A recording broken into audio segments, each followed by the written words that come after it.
Snow fell that evening like torn pages from heaven, white and endless, whispering against the blackened bones of Hollow Creek. The town seemed to hold its breath as a lone figure walked the frozen road. A girl wrapped in a shawl too thin for mercy, her hands clutching a wooden cross that looked older than faith itself. Her name was Clara Wren, 19 years of age, and already exiled by whispers. Behind her, the glow of the church lamps dimmed until only the storm saw her leave. They had sent her away with words dressed as salvation.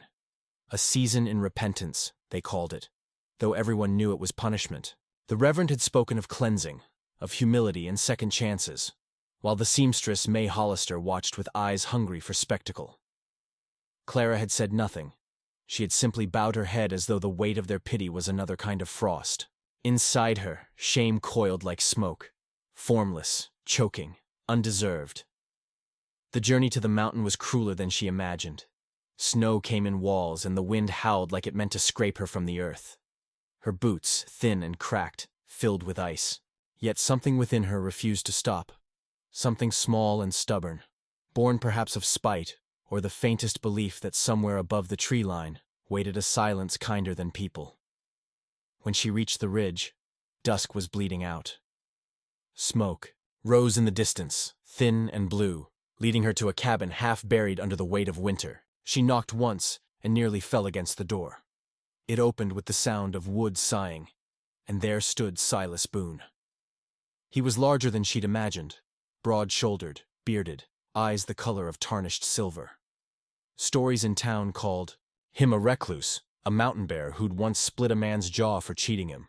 But what she saw first was the gentleness in his hesitation, the way his gaze softened when he noticed her shaking. Without a word, he caught her before she collapsed, his arms firm and rough with warmth. He carried her inside as though afraid she might break. The air smelled of pine and smoke, and somewhere a kettle hissed softly. He set her near the hearth, wrapped her in a fur blanket, and stirred the fire higher. Then he stepped back, awkward, as though proximity itself was dangerous. For a long while, they did not speak. The crackle of wood became their only conversation. He placed a bowl of stew near her hands. She murmured a thank you, barely above the sound of the storm outside. He nodded once, his expression unreadable, and went back to mending a broken chair. In the flicker of firelight, Clara studied him. The way his hands moved with care, how he never looked her directly in the eye for long. The world outside seemed made of punishment, but here was something quieter, steadier, even if it frightened her in its unfamiliar kindness. Days passed. The blizzard sealed the mountain, and escape became impossible. She spent mornings tending the hearth, her hair smelling faintly of smoke and rosemary. He chopped wood until his breath turned to fog and returned with his beard dusted white. When he entered, she'd pour him tea, and though they rarely spoke, something in the rhythm of those exchanges began to thaw the edges of her silence. She learned the cabin's sounds, the sigh of the roof under snow, the low hum Silas made when working with his hands. He had few possessions, a Bible with missing pages, a carved pipe, and a photograph of a woman she dared not ask about. At night, when he slept in the adjoining room, she'd sit by the dying fire and read from her small book of Psalms, whispering the verses as though they could still believe her worthy. Sometimes she dreamed of Hollow Creek, the church bells, the laughter that turned sharp, the faces turning away. She'd wake with her pulse racing, afraid that even here the voices could reach her. One morning she found Silas outside, splitting logs beneath a sun faint as milk. He noticed her shivering and draped his coat over her shoulders without a word. She wanted to thank him, but her throat locked. Gratitude felt too fragile a thing to hand over. The days stretched long. Silence became their shared language. He would leave small tokens, a carved spoon, a polished stone, a handful of dried berries, by her place at the table. She mended his gloves, repaired the torn seams in his shirts. Their kindnesses were wordless, shy, yet heavy with meaning neither dared to name. One afternoon, as she swept the porch, she found a crow caught in a snare, its wing bent, its eyes wild with fear. She freed it, whispering soft things, and carried it inside. Silas returned from the woods and froze at the sight, the bird trembling in her hands, her palms streaked with blood. For a long time, he said nothing, only watched.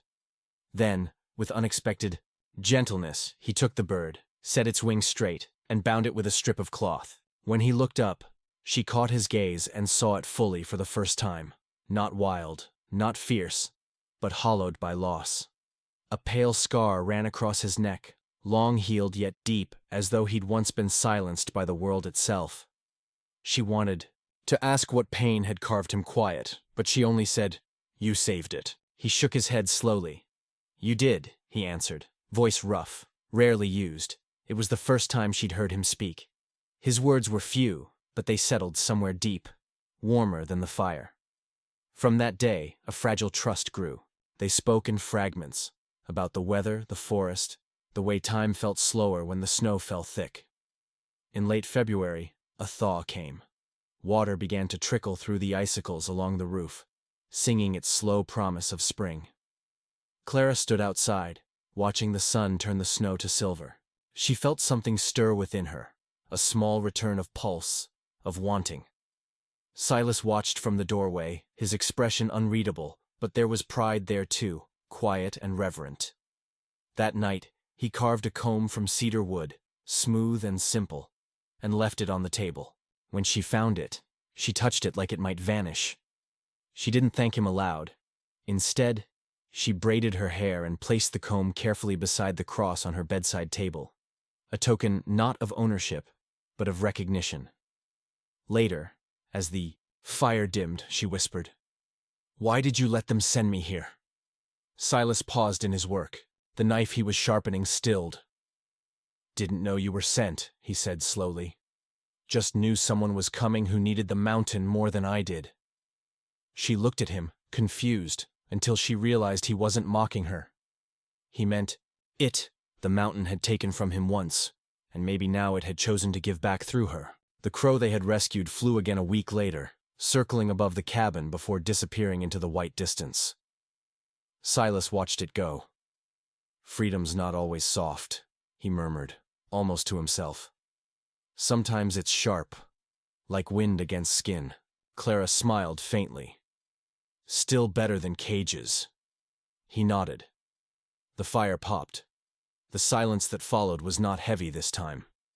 It was alive, warm as breath in winter. The storm returned a few nights later, fierce and unforgiving. They worked, together to secure the shutters, stack wood, and keep the fire burning through the night. When lightning cracked across the sky, Clara flinched, and Silas reached out, steadying her shoulder.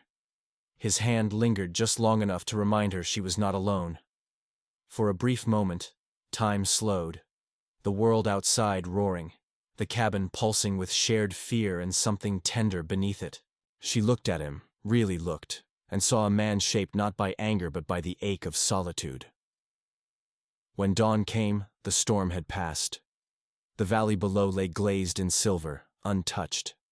She stood by the window, watching light spill over the snow like forgiveness. Silas brought her tea and set it beside her without a word. "Thank you," she said softly. He nodded, his voice low, rough-edged. "No need.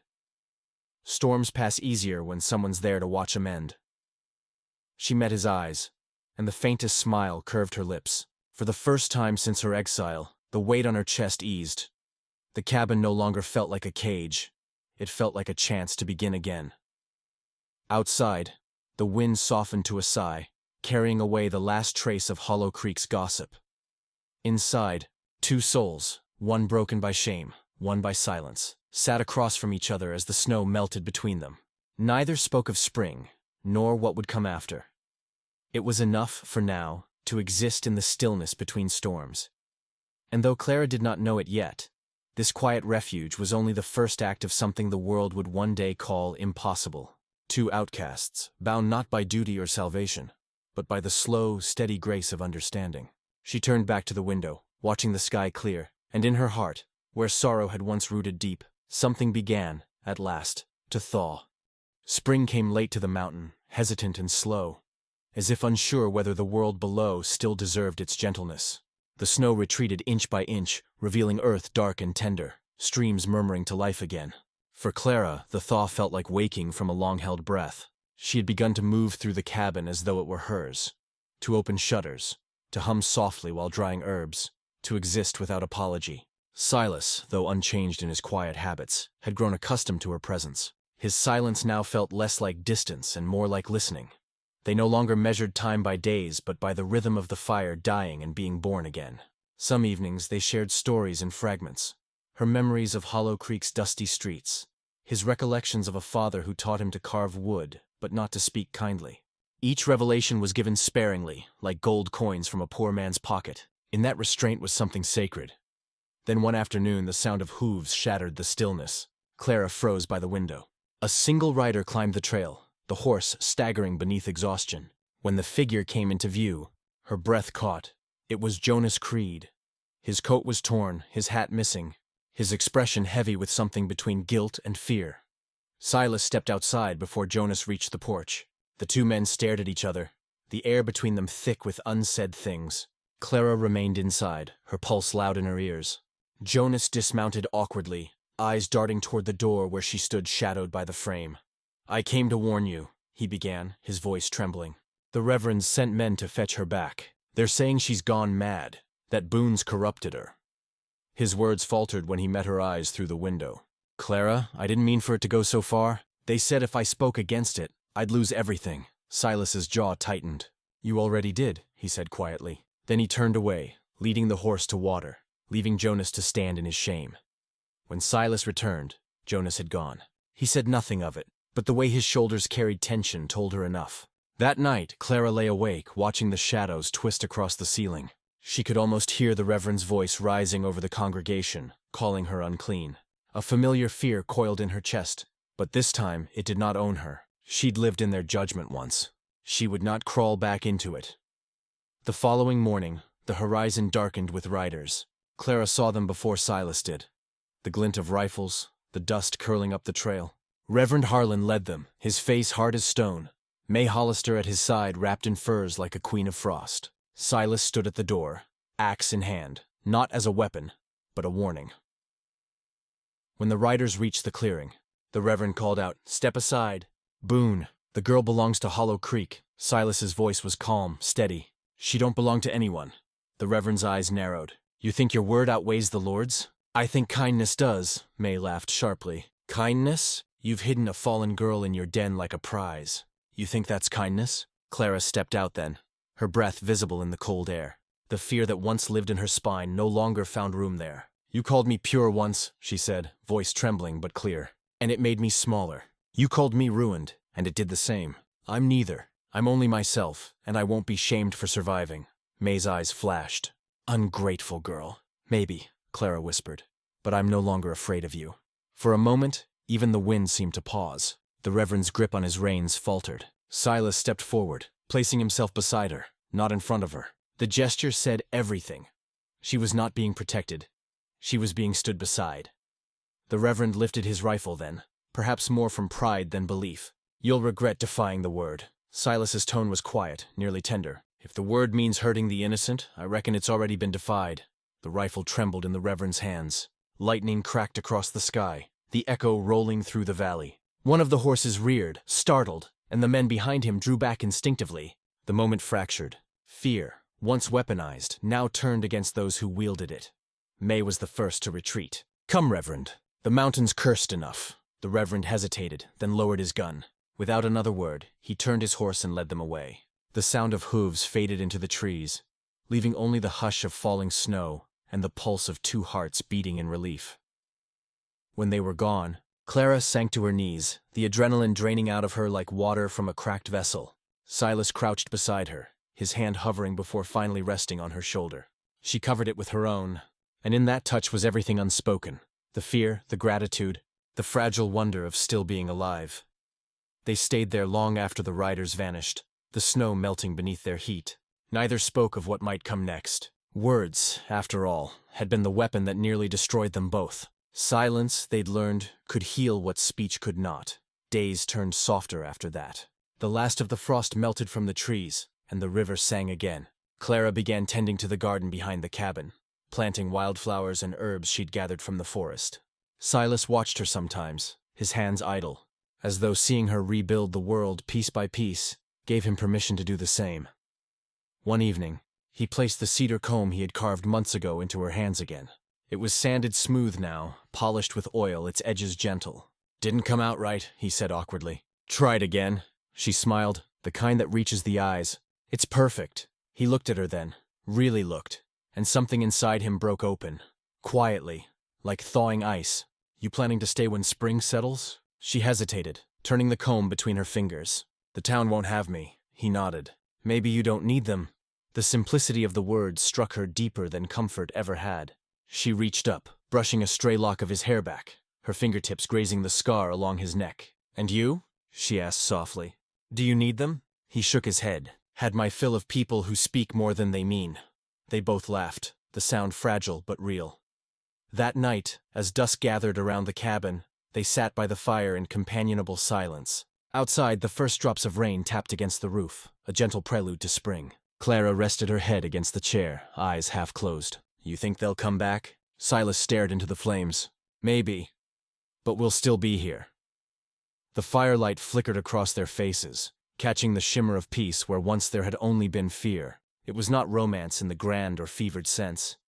It was something smaller, truer. A promise built from gestures and quiet endurance. Weeks passed. The town below found new scandals, new names to whisper. Hollow Creek forgot its exiles. The Reverend stepped down, May took to her sewing, and life went on. The mountain, indifferent to rumor, held its own council. One morning, Clara stood outside, hair unbound, the air thick with the scent of wet earth and cedar. The crow they had healed months ago returned, circling above before perching on the chimney. She laughed, a sound full of light, startling in its freedom. Silas stepped outside, wiping his hands on a rag. "Looks like he found his way back," she said. Or maybe he just remembered where kindness lived. The bird took off again, vanishing into the sky, leaving behind a feather that drifted down between them. Clara caught it gently. "You think we'll ever go back?" He shook his head. "Ain't no going back for people who've found peace. Only forward." She looked out over the valley, the sun climbing slow and golden through the mist. "Then forward it is." Inside, the kettle began to sing. She turned to go in, but paused at the door, glancing at the wooden cross she'd hung above it weeks ago. Once it had been a burden, a reminder of her shame. Now it was simply a mark of where she'd been, not what she was. Silas followed her gaze. "You still believe?" She smiled faintly. "In mercy? Yes. But maybe not the kind they preached." The day unfolded in quiet rhythms. The chopping of wood, the clatter of dishes, the soft creak of the rocking chair. At sunset, the sky burned rose and gold, and Clara stood on the porch, the mountain wind lifting her hair. She thought of the girl who had once walked into the storm with nothing but a shawl and a secret, and realized that version of herself no longer existed. The mountain had remade her, softly, patiently, until all that remained was the truth she'd always carried. That kindness, when given freely, was stronger than judgment, and that silence could speak louder than any sermon. Inside, Silas poured 2 cups of tea. "To storms that end," he said quietly. She raised her cup, smiling. "And to the ones that make us."